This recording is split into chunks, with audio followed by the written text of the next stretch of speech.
I'm here with Heather Hoefle talking about her combination of pieces, Watertail Suite for band. So again, thank you for meeting with me to talk about this. I'm just really excited to talk to you. Thanks for having me. I appreciate you having me on. Absolutely. All right. So just getting us started. So what inspired you to write the Watertail Suite? So in 2018, I think, I went to Florida, Melbourne, Florida, which is on the Space Coast. So I went out and I saw this on the beach. So then I realized it was a really big sea turtle. It was like 3 feet long. It was a loggerhead. She started making her way to the water. Like she kind of put her flipper down and up and then down and then up and then down. And so she was very slow coming down the beach. And that rhythm was kind of like 1, 2, 3, 1, 2, 3. And then when she hit the water, she was off like a rocket. That inspired me to write Mama Sea Turtle.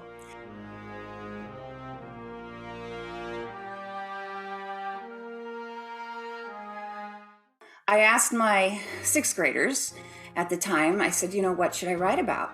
And they said axolotls. We learned about axolotls and I wrote a song about axolotls. And of course, they're from Mexico. And then of course, scientists are very interested in them because they've got these properties that are astounding. And they're so cute.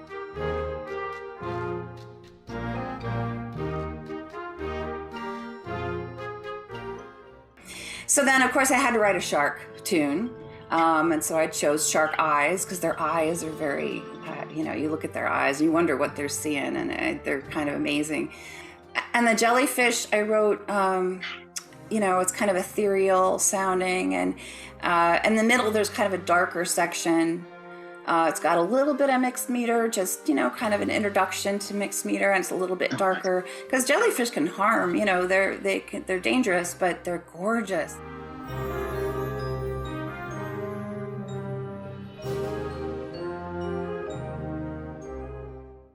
What's the, kind of grade level would that target be, or grade of the piece, and then maybe a type of ensemble that maybe was targeting towards? I think they were graded 2, but you always have to take that with a grain of salt. You have to look at the music as a director and see what fits. They are junior high pieces, not advanced junior high pieces. Depending on the program you're in, it might be a 6th grade, might be 7th grade. Depending on how long, how much you see the kids and all of that. But I would say it's probably a grade, 1.5, 2 in there. I know the publisher put them in order, like by movement, but I think that a conductor, a band director can put them in any order they want. They could do one of them, they can do 2 of them, they could do all of them, they can put them in any order they want. I don't care. I personally would put Shark Eyes at the end.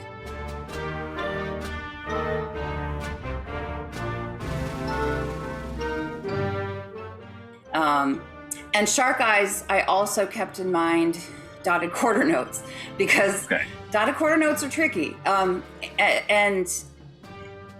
there's a section where everybody's in unison, and these dotted quarter, not in unison, but the rhythms are the same, homorhythmic, and everybody's playing these dotted quarter notes.